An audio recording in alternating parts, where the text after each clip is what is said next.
Existe um templo no sul do Egito que está de pé há 3.000 anos. Entre, e as paredes lhe mostrarão uma batalha. Congelados em calcário, guerreiros em cócares de penas, navios virando às margens do Nilo, um faraó triunfante sobre inimigos esculpidos com cuidado e desprezo. Detalhe, dentro de uma única geração disso, na batalha, 5 impérios entraram em colapso. Os hititas desapareceram tão completamente que civilizações posteriores esqueceram que um dia existiram. Existia. O Garit ardeu enquanto suas últimas letras eram emitidas. Ainda estavam endurecendo no forno. A Grécia micênica desmoronou.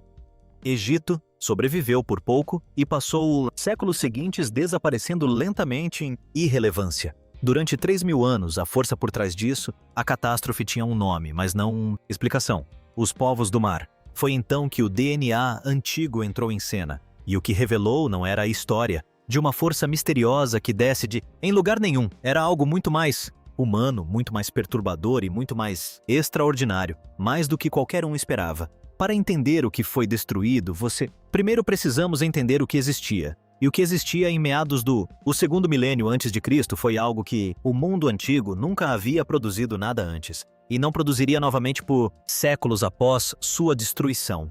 Imagem: um navio mercante em algum lugar do Mediterrâneo Oriental por volta de 1300 a.C. Em seu porão, lingotes de cobre de Chipre, estanho das montanhas do Afeganistão, âmbar da costa do Báltico, marfim de África, cerâmica da Grécia, grãos de Egito. Um único navio transportando produção material de metade do mundo conhecido. Sabemos que essa embarcação existiu porque arqueólogos o retiraram do fundo do mar, ao largo da costa sudoeste da Turquia em 1984. O naufrágio do Ulubu Rum, um navio mercante de 15 metros, navio cuja carga representava virtualmente todas as principais civilizações do final Idade do Bronze, incluindo evidências de uma tripulação multinacional capaz de conversar através das línguas de um mundo interconectado. Aquele navio não é uma anomalia, é um símbolo. Nos séculos 14 e 13 a.C., grandes potências do leste, o Mediterrâneo havia construído algo verdadeiramente sem precedentes, um sistema. Egito. No sudoeste, os hititas, império que dominou a Anatólia, micênico. Grécia, a noroeste, Babilônia e Assíria ancorando o leste menor, mas reinos extremamente ricos como o Ugarit, estabelecendo as conexões entre eles. Essas potências negociavam entre si, correspondiam-se entre si, casaram-se entre si. Sabemos disso porque 350 escritas cuneiformes, tábuas descobertas em Amarna, no Egito, preservaram a diplomacia real, correspondência desta época. Grandes reis se dirigindo uns aos outros como irmãos, negociar acordos comerciais, solicitar remessas de ouro, reclamando quando as remessas chegaram incompletas. A linguagem diplomática que une essa correspondência em conjunto foi babilônico. Não porque a Babilônia dominasse outros, mas por causa de uma língua comum, havia evoluído naturalmente ao longo de séculos de contato. Esse detalhe por si só já lhe diz tudo. Algo importante sobre como integrado este mundo havia se tornado. O que manteve a coesão militar foi o carruagem. Rápido, caro, devastadoramente eficaz. Em terreno plano, a carruagem era a arma definidora da Idade do Bronze. Também era o instrumento perfeito de um estado centralizado rico. Você precisava artesãos qualificados para construí-los, treinados, cavalos para puxá-los, profissionais, guerreiros para operá-los e um excedente. Uma economia capaz de sustentar tudo isso. A carruagem não apenas vencia batalhas, ela codificou o poder em uma tecnologia que somente os estados podiam arcar com os custos, o que significava. O sistema que ele protegia também era o sistema do qual dependia. E esse sistema tinha uma vulnerabilidade, incorporado à sua própria sofisticação, o estanho necessário para produzir o bronze, que equiparam aqueles exércitos de carros de guerra vieram quase inteiramente do Afeganistão, viajando milhares de quilômetros ao longo, rotas terrestres antes de chegar ao ferreiros da Grécia, Egito e Hatti. O cobre vinha principalmente de Chipre.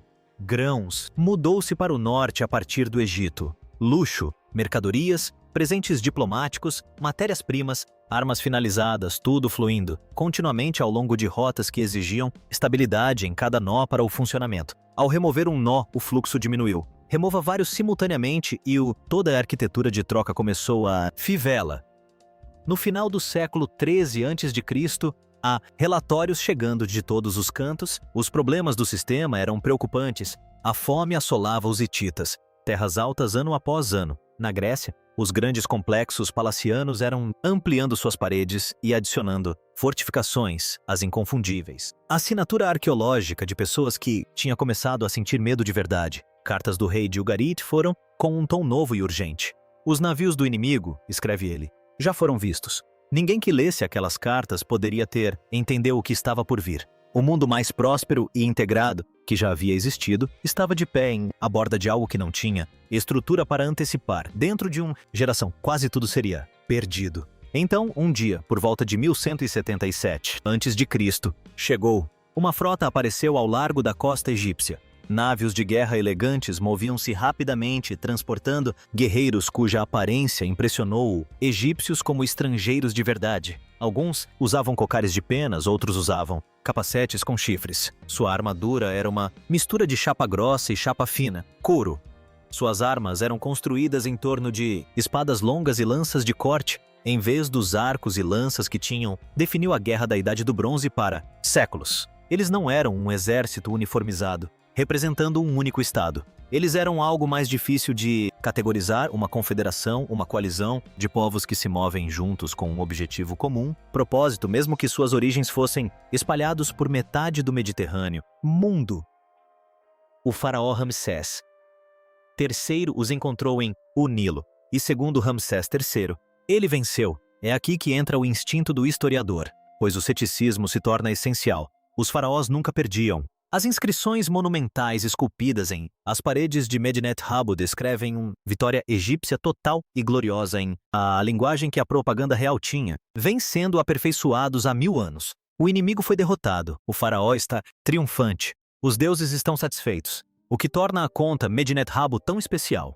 O incomum não é o seu triunfalismo, mas sim a escala da ameaça que se sentiu compelido a descrever. Segundo a inscrição, nenhuma terra tinham sido capazes de ficar de pé diante deles. Invasores, eles já haviam devastado tudo. Hati, através de Carchemish, através de Arzava por meio de Alashia. Um rastro de destruição que corresponde ao registro arqueológico de colapso. Civilizações por todo o leste, Mediterrâneo, terminando às portas do Egito. Um faraó que estava realmente vencendo. Não precisava explicar muito bem, analisá-lo cuidadosamente quanto mais perigoso o inimigo era.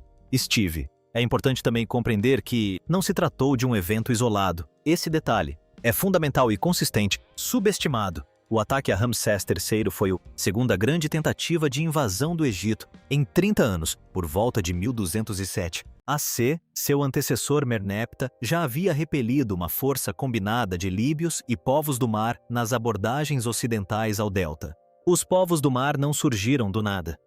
Eram uma pressão que vinha se acumulando há décadas, aparecendo nos registros egípcios como piratas, mercenários, saqueadores e, finalmente, como algo que se assemelhava desconfortavelmente a uma migração em massa.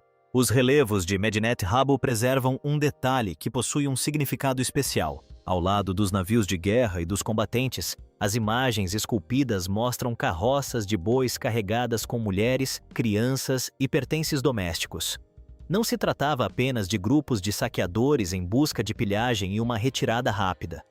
Pelo menos algumas dessas pessoas estavam se deslocando, levando tudo o que possuíam, procurando um lugar para se estabelecerem permanentemente. Os grupos mencionados em fontes egípcias ao longo de várias décadas incluem os Pelezet, os Tieker, os Shekelesh, os Denian, os Weshesh, os Sherdan, os Luka e os Equesh. 9 ou 10 grupos distintos no total, com aparências muito diferentes nos relevos, equipamentos diferentes, origens diferentes. Os egípcios os representavam como uma coalizão, não como uma nação. E aqui reside o problema fundamental que atormentaria os estudiosos pelos próximos 3.000 anos. Os próprios povos do mar não deixaram registros escritos, nem inscrições próprias, nem relatos sobre o que os motivava, o que acreditavam estar fazendo ou de onde tinham vindo. Tudo o que sabemos sobre eles foi filtrado pela perspectiva da única grande potência que resistiu com sucesso. Uma potência que, apesar da sua alegada vitória no Nilo, passaria os séculos seguintes a encolher lentamente, a perder território, a perder autoridade, a perder relevância, até que a civilização que esculpiu aqueles relevos triunfantes se tornasse ela própria uma memória. O Egito sobreviveu aos povos do mar. Só não sobreviveu ao que veio depois. Por muito tempo, o instinto foi tratar os povos do mar como a explicação para o colapso da Idade do Bronze. Uma força chega, civilizações caem, causalidade estabelecida. É uma narrativa simples, mas também é quase certamente errada, ou pelo menos dramaticamente incompleta. Quanto mais cuidadosamente arqueólogos e cientistas examinam as evidências, mais evidente se torna que o colapso não foi um golpe isolado desferido por um único agente.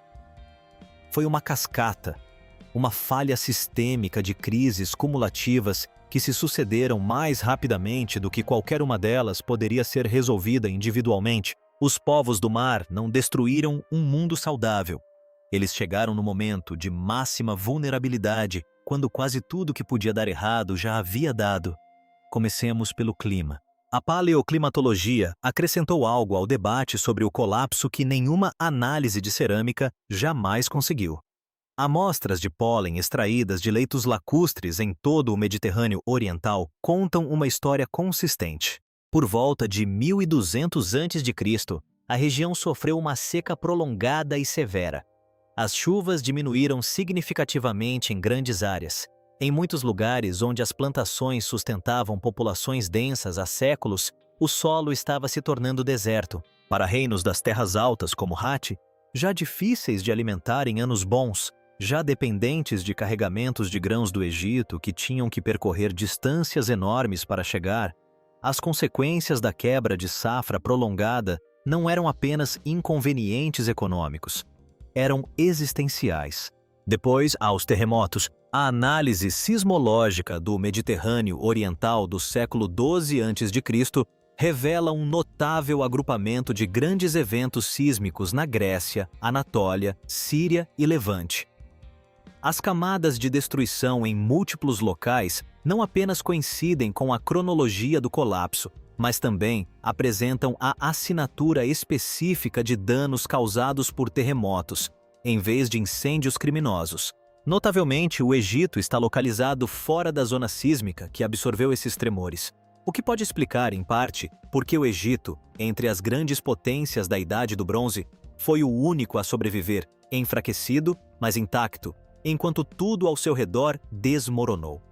O fornecimento de estanho merece uma análise à parte. O poder militar da Idade do Bronze era literalmente feito de bronze, e o bronze exigia estanho, e o estanho vinha quase inteiramente do Afeganistão. Quando as rotas terrestres que o transportavam para o oeste foram interrompidas, as consequências se espalharam por todos os exércitos, todas as economias palacianas e todos os sistemas de controle político que dependiam do bronze para funcionar. O ferro existia como alternativa, mas sua fundição exigia temperaturas significativamente mais altas, tornando-o tecnicamente complexo e inicialmente raro. A mudança para o ferro que se seguiu ao colapso não foi uma escolha, mas sim uma adaptação à escassez. E o ferro, uma vez dominado, provou ser o grande equalizador. Encontrada em quase todos os lugares, ela dissolveu o monopólio tecnológico que manteve as economias palacianas poderosas por séculos. Talvez a peça mais perturbadora do quebra-cabeça seja a dimensão interna do colapso. Em vários locais, o padrão de destruição é muito específico. As estruturas do palácio foram incendiadas. Os assentamentos ao redor não. Isso não é sinal de um invasor externo passando indiscriminadamente. É sinal de pessoas que sabiam exatamente o que queriam destruir. Populações que sustentaram economias palacianas por gerações de impostos e recrutamento militar obrigatório e que agora observam essas mesmas economias falharem em protegê-las da fome, de terremotos e de ataques, podem ter chegado às suas próprias conclusões sobre a origem do problema. O resultado de tudo isso é um quadro em que os povos do mar eram tanto sintoma quanto causa. Pessoas já deslocadas pela seca ou libertadas da autoridade palaciana em colapso foram arrastadas para um vácuo de poder criado pela falha simultânea de todas as principais forças estabilizadoras da região. Lobos, certamente, mas lobos cercando um animal ferido, não um saudável. Em alguns casos, eles podem ter estado fugindo do mesmo desastre que pareciam estar causando. A questão de quem eram realmente os povos do mar é quase tão antiga quanto o próprio estudo moderno da história antiga. Quando o egiptólogo francês Emmanuel de Rouget usou pela primeira vez a expressão povos do mar em 1855 para descrever as nações representadas em Medinet Habu, ele estava tanto nomeando um problema quanto resolvendo outro. Seu sucessor, Gaston Maspero, popularizou o termo e o associou às teorias migratórias em voga no século XIX, conectando os povos do mar aos movimentos dos primeiros povos europeus de maneiras que refletiam as preocupações intelectuais de sua própria época, mais do que as evidências da antiguidade. A estrutura permaneceu inalterada mesmo com a mudança de interpretações. Durante quase 2 séculos, os estudiosos têm se debruçado sobre a mesma dificuldade fundamental. 9 ou 10 grupos nomeados, aparências extremamente diferentes nos relevos egípcios, nenhum registro escrito dos próprios povos do mar, e uma ausência quase completa do tipo de evidência biológica que poderia resolver a questão das origens com alguma precisão real. O que restou para os estudiosos durante a maior parte desse tempo foram os formatos de cerâmica e capacetes. E os formatos de cerâmica e capacetes só podem te levar até certo ponto. Os Sherdana são talvez o grupo visualmente mais impressionante entre os mencionados, representados com capacetes com chifres e escudos redondos característicos, e há muito associados à Sardenha. Essa ligação tem um peso arqueológico genuíno. A cultura nurágica da Sardenha da Idade do Bronze produziu estatuetas de bronze com uma notável semelhança aos guerreiros esculpidos em Medinet Habu. A ilha era rica em cobre, situada no centro do Mediterrâneo, com ligações comerciais que se estendiam de leste a oeste.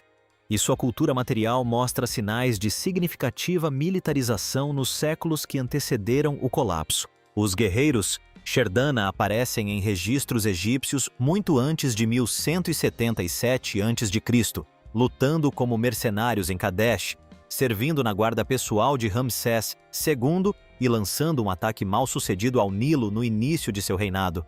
Uma relação com o Egito que se estende por mais de 3 séculos, oscilando entre favor e hostilidade de uma forma que se assemelha menos a uma invasão estrangeira e mais a uma característica recorrente do mundo da Idade do Bronze.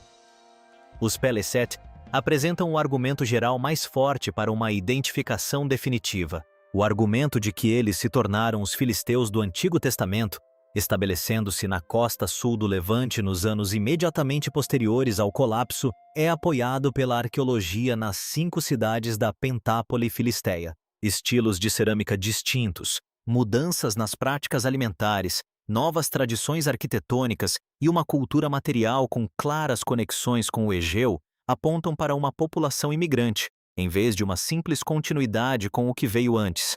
A localização de Luca é mais simples. Sabemos com quase certeza onde ficava Luca, na Lícia, no extremo sudoeste da Turquia moderna, uma região com uma longa e bem documentada história de ataques marítimos que antecede em séculos o colapso do Império. Navios de Luca aparecem nas cartas de Amarna, em registros hititas e na correspondência final e desesperada de Ugarit.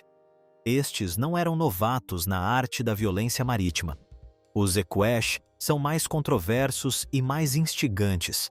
A semelhança do nome com os aqueus de Homero, os gregos da Ilíada, é notada há gerações. Guerreiros micênicos são retratados na arte egípcia muito antes do colapso, servindo como mercenários em exércitos estrangeiros, figuras comuns no mercado de trabalho militar do mundo da Idade do Bronze. Se os Equesh representam micênicos deslocados, saqueadores oportunistas do Egeu ou algo mais complexo, permanece uma questão genuinamente sem resposta. Essa natureza indefinida permeia praticamente tudo. Sem evidências biológicas, cada identificação era, em última análise, um argumento plausível, convincente em alguns casos, frustrantemente circunstancial em outros. O DNA iria mudar isso. Durante a maior parte da história da humanidade, os mortos mantiveram suas origens em segredo. Quaisquer que fossem as jornadas que tivessem feito, quaisquer que fossem as distâncias que seus ancestrais tivessem percorrido, quaisquer que fossem as populações de onde descendiam, tudo isso desaparecia com eles na Terra. Então, o DNA antigo mudou isso. Os cientistas aprenderam a extrair e sequenciar material genético de ossos com milhares de anos, de dentes e de estruturas do ouvido interno, onde a informação biológica sobrevive por mais tempo. E de repente, o passado começou a falar numa linguagem completamente nova. Não a linguagem dos objetos, das camadas de destruição e dos formatos dos capacetes, mas a linguagem da própria biologia. Quando essa linguagem foi finalmente aplicada à questão dos povos do mar, não produziu uma única resposta clara. O resultado foi algo consideravelmente mais interessante. O estudo genético mais significativo a abordar diretamente a questão dos povos do mar concentrou-se nos filisteus, o grupo com as evidências arqueológicas mais fortes para uma origem entre os povos do mar. Pesquisadores extraíram DNA antigo de indivíduos enterrados nas camadas mais antigas de Ashkelon, uma das 5 cidades da Pentápole filisteia, abrangendo o período da Idade do Bronze até a Idade do Ferro. O que eles descobriram foi um sinal claro e inequívoco de ancestralidade europeia nos sepultamentos filisteus mais antigos, ancestralidade que simplesmente não existia na população cananeia que havia ocupado a mesma região nos séculos anteriores. Não se tratava de um mero vestígio estatístico. Era uma descontinuidade genuína, que marcava a chegada de uma população vinda de outro lugar. O componente de ancestralidade europeia apontava especificamente para o sul da Europa e o Mar Egeu, não para um único ponto de origem preciso, mas sim para uma direção, em consonância com a já debatida ligação entre o complexo de Peliset e o mundo micênico. Essa ligação agora possui respaldo biológico, em vez de se basear puramente em análises cerâmicas e comparações artísticas. Pela primeira vez, os argumentos arqueológicos e genéticos apontavam simultaneamente na mesma direção.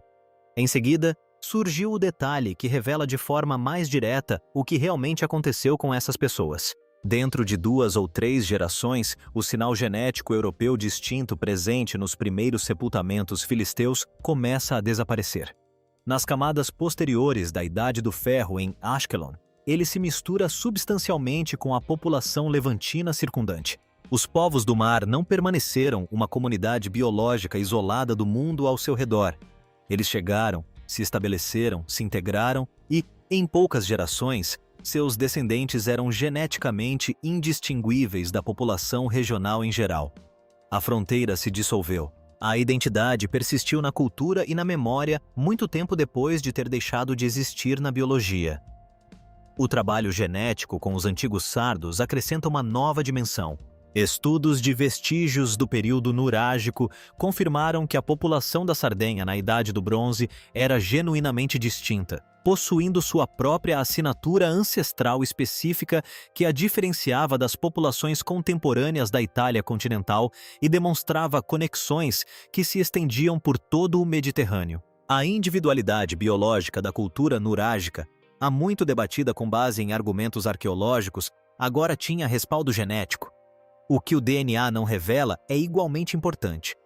Não existe uma única identidade genética unificada que permeie todos os grupos de povos do mar identificados. Não há nenhuma assinatura biológica compartilhada que ligue os Chardana aos Peleset, aos Luca e aos Equesh de uma forma que sugira uma pátria comum ou uma única população de origem. Eles eram, de fato, povos múltiplos. As fontes egípcias, pela primeira vez, foram precisas ao descrevê-los como uma coalizão de grupos distintos, e não como uma única nação. E não há nenhuma população fantasma, nenhuma civilização misteriosa vinda de além do mundo conhecido. Os povos do mar eram produtos do próprio Mediterrâneo da Idade do Bronze. Suas redes comerciais, suas tradições mercenárias, seus séculos de conexão marítima entre o Oriente e o Ocidente, não foram os destruidores de sistemas que chegaram de fora. Foi o sistema que se desintegrou. Os povos do mar não desapareceram depois do Egito. Essa é a parte da história que tende a se perder no drama do próprio colapso.